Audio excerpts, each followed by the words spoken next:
Hello, my name is Mai. I'm a technical artist and the lead of Side Effects Labs. Here I want to show you how I created the procedural model of the glass panels and the animation of the glass falling down onto the metal base and the subsequent destruction simulation of the glass and also the accompanying ground destruction. So let's start with the procedural modeling of the glass panels. You will be able to reference this HIP file, which we will share along with this project. So this is the end result I'm looking for.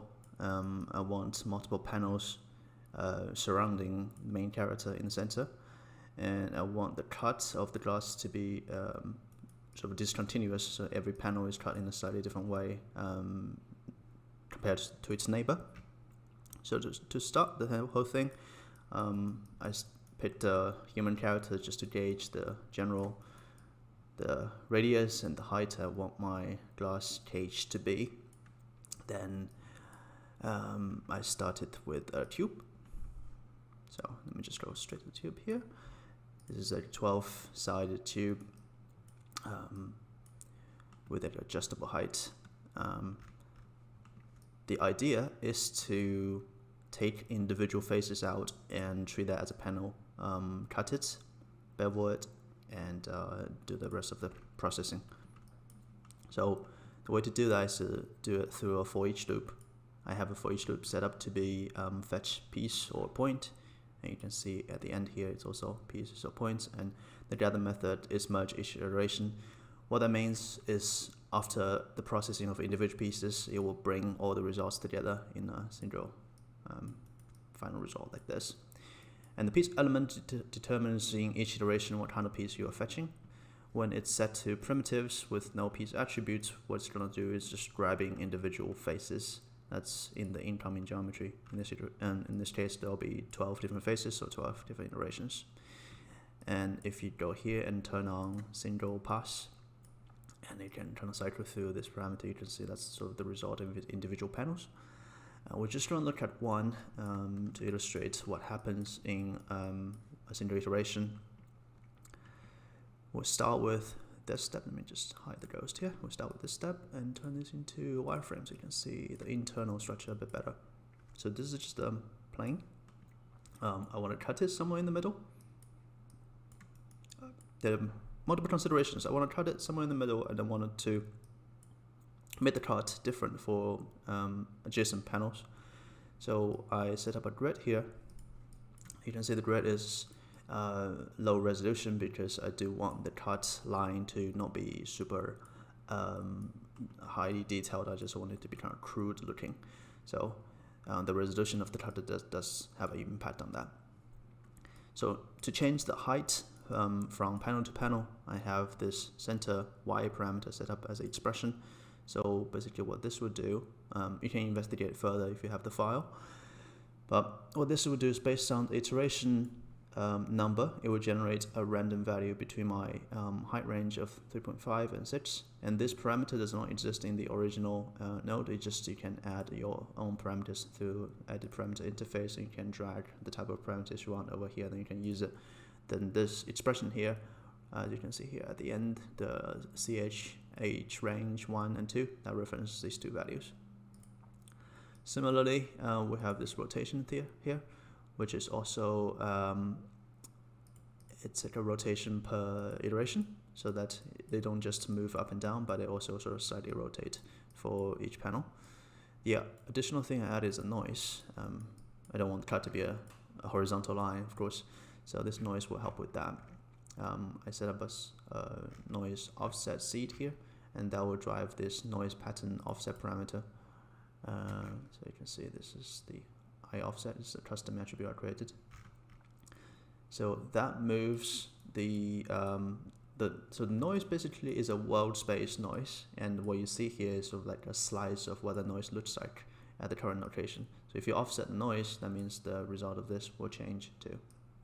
And you can adjust the element size to make it.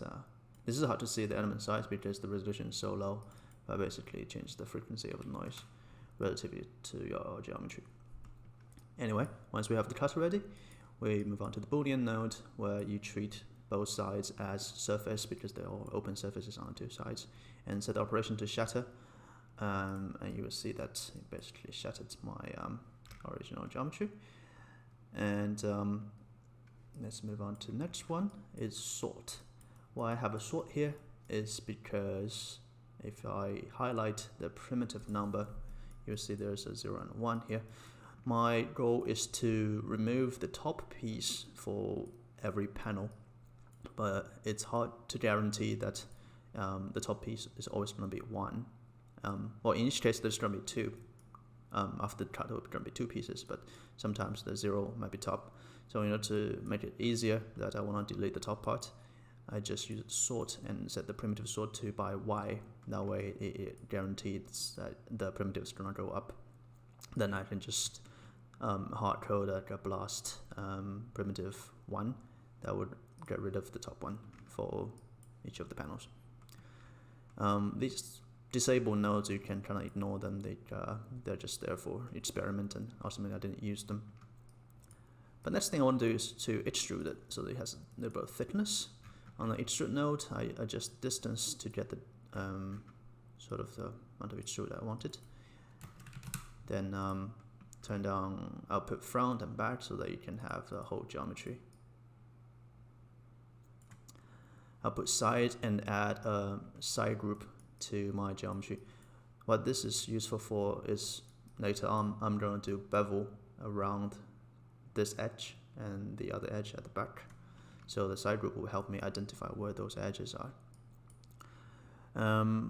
I create another attribute random to assign integer attribute to the primitives called shoot bevel. This is so that it's easier to use with this node, the group from attribute boundary. So you only use the boundary value of shoot bevel because on these faces the shoot bevel will be 0, and on the side faces it should be 1. And because there's attribute value difference between those two, that isolates these edges and disregard these edges that run through the middle of it. So if I go here, you can see that you get the result I wanted. There might be other ways to do it. It's just the way I quickly put together. Polybevel. This will bevel the edges I selected because I set the group to bevel, and set the group type to edges. The distance and the division is what I adjusted to get the amount of roundedness that I wanted.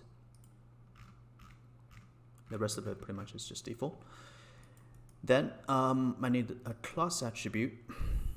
So what this does is that it creates a single integer attribute on each panel, because I'm running this render through all the primitives of this one. So if I go to the geometry spreadsheet and check on the primitive tab, you can see that all of this have the same class number. That will make it easier later on for me to pack these panels into packed geometry, and they will be easily identifiable just by their class, which is sort of just a simple index. The normal apply to the faces using face area to get sort of the roundedness that I'm expecting. Then that's it. That's basically what happens in a loop. Relatively simple. And to get the final result you wanted, how you might want to iterate is, for instance, like adjust the this number here to get different look you want. That could be the main thing. You can adjust some of this expression here too. Let's say if I do somewhat lower, higher, I get a different height range. So proceduralism, that's what it is. I think 1.33 here. Alright, then I do need UVs on my panels. I want to apply some glass surface texture in game later. So I start with the UV flatten, relatively simple, and you can see these UV islands are slightly tilted. To fix that, do a UV layout and set the axis alignment to by island position in 3D. Then they are lined up a bit better. Sometimes you need to set the scale to fixed so that they don't randomly change the scale of the islands. Fixed basically means it's the incoming scale of the islands multiplied by the fixed scale. So that's when you set to maximum, like the relative scale of different islands might change. Next thing is Polyframe. So what Polyframe does is it creates the tangent by tangent attributes for you using the T-tangent creation method. So this is just give you full control of the tangent by tangent and normal in Houdini. So like what you see here is what you get once you import it into the game engine. If you don't have these two, the game engine have the option to auto-generate it for you, but the chances are the algorithm they use to auto-generate is not the same. When you do import, you can see that in the mesh import setting here too. Even after you import it, if you go to the import setting, this is sort of the menu you will see that will pop up when you bring an FBX in. But the thing is to change the normal import method to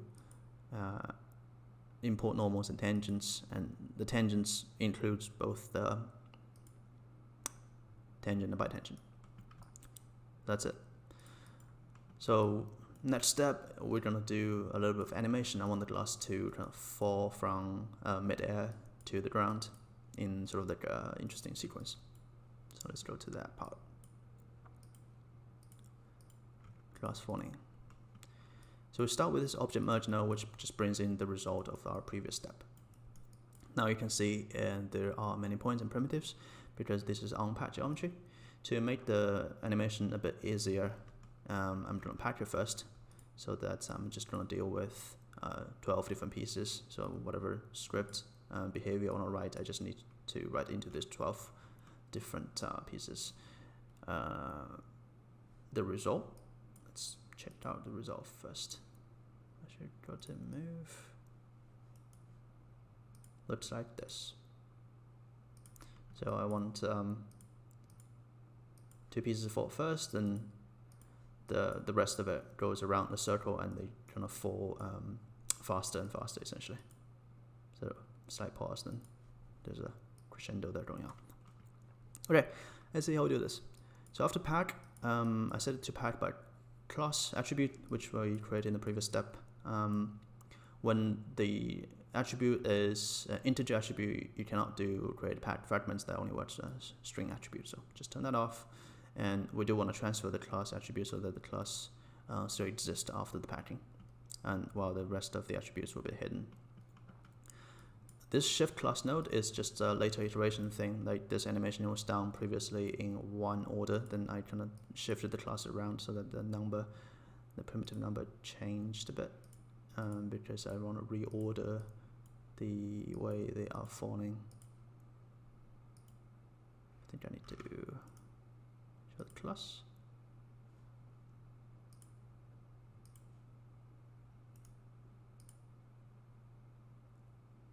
Random from attribute mark. There we go. It's just I changed the order. That's it. Don't worry about that one. Now, here we are promoting it from primitive to point, because I just want to work with the points. Here you can see the class is primitive attribute. I'm just changing the point. And because it's one-to-one changes, I just set the promotion method to first match. Okay, now what I want to do here is a little bit unconventional, you may say. I just want to use 2 attribute render node to do the animation. This node prepares the timing of the animation, and this node moves it.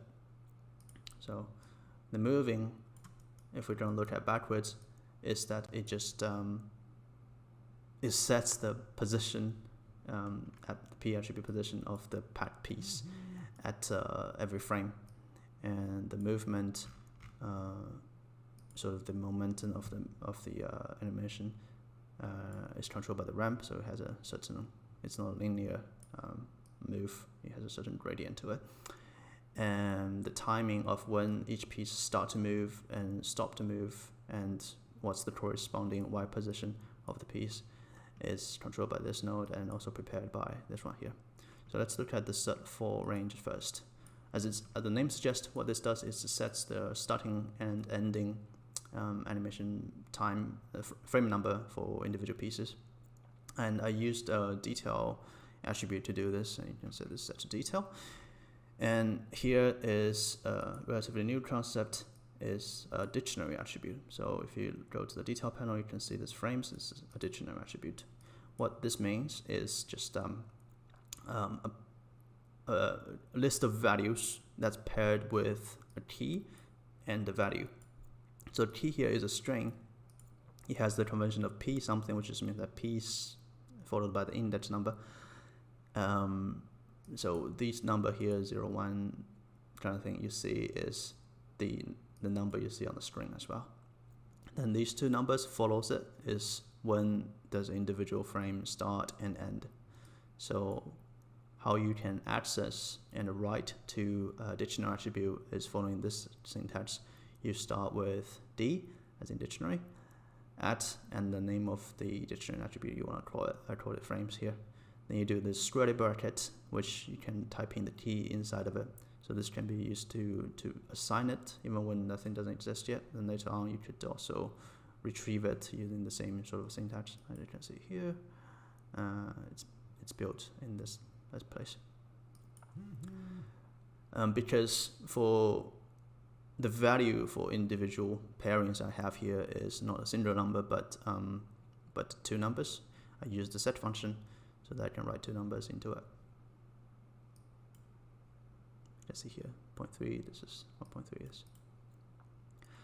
All right, now I have a duration of 8. I generally want most of the pieces to take 8 frames to do that. Obviously, I adjusted this value many times just to get the right look of it. By the way, if you want to get the right feel of the animation, you can turn on this little toggle here so that the timeline will play at real time. Then I basically just wanted to write the start frame of individual pieces in the order I wanted. So the order that you see here is sort of the, I picked the, look at the screen, I picked that I want maybe, like, let's say, I want, so which frames moved first? 2 and 3.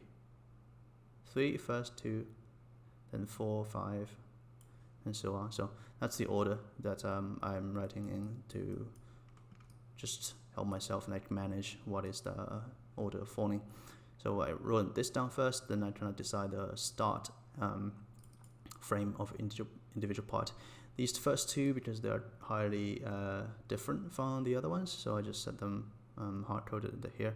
But the rest of it, because they kind of falls in a sequence, I typed in the start frame, and with the gap, I'm just tweaking sort of the gap between individual panels and see like how basically they have a smaller and smaller gap as it goes on. Like at the beginning, it's like 6, 3, 2, 2, and ultimately goes to 1. So it created that feeling of falling faster and faster. And after that, you know, to set the first number, which is start frame, is easy. Just using this list, you can do start 1, 2, 3, 4, 5. That's the order I'm processing. Then for the end frame, it's literally just the start frame plus the duration. That's why I have a duration to make the job easier. Anyway, after that, it's all done. So this is what you saw here, the order of the pieces. Well, this is sort of reordered, but it doesn't matter. This is the actual order of falling. Now, to retrieve that value for an individual point, so this script runs on individual panels. So the range is vector 2. It will return to me the start frame, end frame, and it will get that by retrieving the detail attribute frames. So this is sort of the I combined multiple things together in a single line here. So this part of this line will retrieve the frames dictionary attribute from detail. 0 means the current geometry. This 0 here is pretty much like just ignored. This is the important part. You want to specify what attribute you're getting. But after you get that, you just want to do the key value that you wanted to access. So in this case, I want to my key value is formulated inside this square bracket. I want to build it. Basically, I don't want to hard code because this script needs to run on every piece. I don't want to do some kind of hard code and if condition to say like what is the current piece number. I just want to build it from an expression. So you always start with P, then the class attribute here matches the number that I previously used. So I just need to turn the class integer attribute into a string attribute. So the I2A function turns whatever's inside of it into a string, and a plus that just builds that string. So that's it, dictionary attribute plus the key. Then that give me the to number. So for position, this is sort of a temporary position I'm using to sample. It's this position, so for the X position on this ramp, so it goes from 0 to 1. I'm fitting it based on frame. So basically what this line is saying is to refit the current frame number from the range of individual pieces start frame and end frame to 0 to 1. So when like piece 5 is at its start frame, let's say what is start frame? 20, I think it's 20, and the end frame will be 28. So when the frame number is 20, this value will yield 0 for piece 5, and when it's 28, it will yield 1 for piece 5. So basically, it's going to try to like scan through the ramp in this direction. So that changes sort of the speed where it's processing, progressing the animation. So it's not a linear thing. So that's what the channel ramp does. So this expression creates this ramp and evaluates the value also in the 0 to 1 space. Both axes are 0 to 1. Once I get that value, I refit it again, and here I use the fit 01 function. What fit 01 differs from fit is that it can skip these two input ranges. It just knows that the input range is 0 to 1 because I know that my position, essentially the y value of my ramp, is in 0 to 1. Then I fit that to 20 to 0. Basically means when the start frame for piece 5 at frame 20, it's like over here, and the actual value that we're going to assign to y is at 20, so it's at really high up. Then it's going to go to 0, so it's going to actually go a bit faster here. You're going to rise faster. Then it's going to slow down a little bit. So let's try that. Let's see, piece 5. You can start to fall. You can slow down a little bit at the end.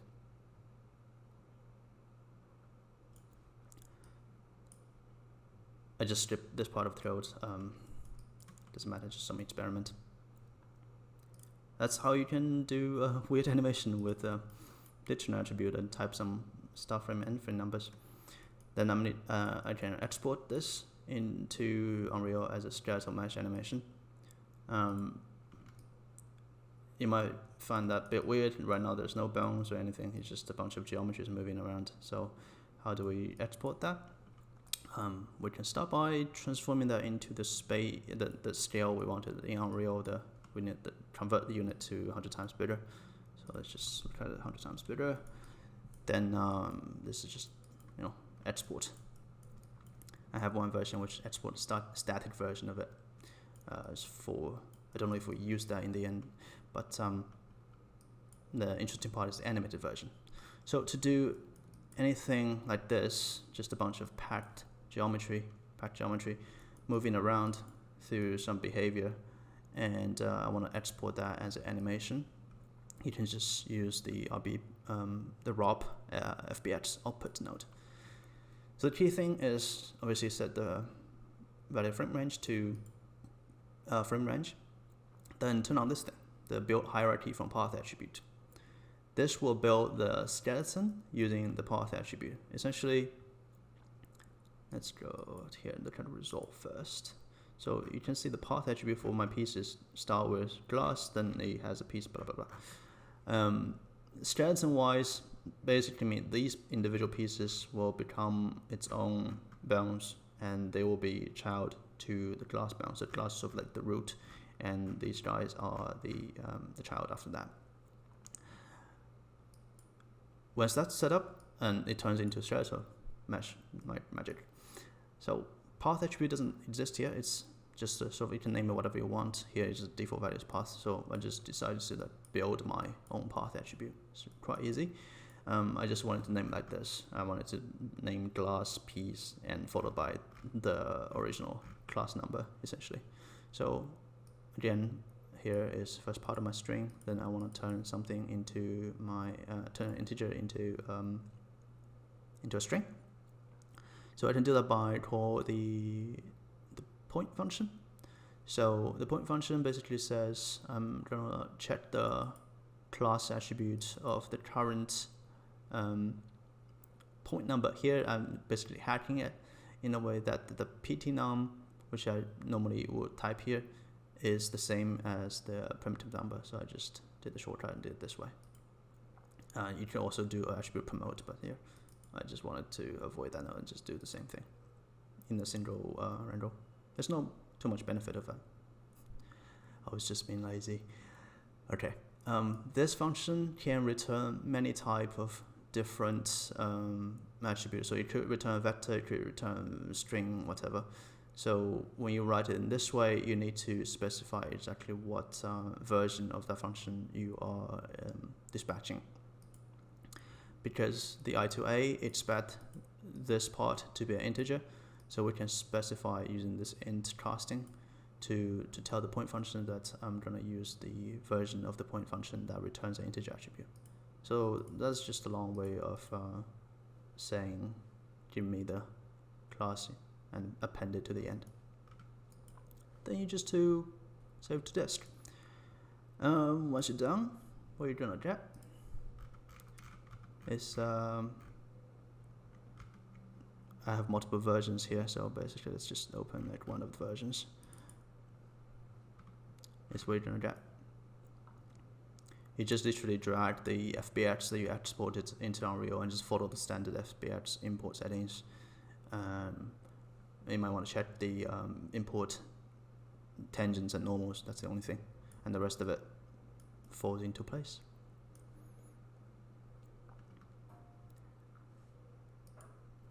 So I used a similar strategy for the ground base that's rising up. I won't really talk about the procedural modeling of that piece. I guess that's not the best learning material. Let's see if I can find this. So I have this ground rising up from beneath the visible ground to the top. So I procedurally modeled like this gear-shaped ring thingy. Then they rise up. So the setup of that one is over here at the base. So that's the model part for the base. Here is the static version of it. Then I have again a set 4 ranges. This one is much simpler, and the move. Again, it's pretty much I copied the setup from the other one, and it'll move it into place. Then scale, export, build the path attribute in the same way. The animated version, turn on build hierarchy, and hit export or save to disk, and you're done.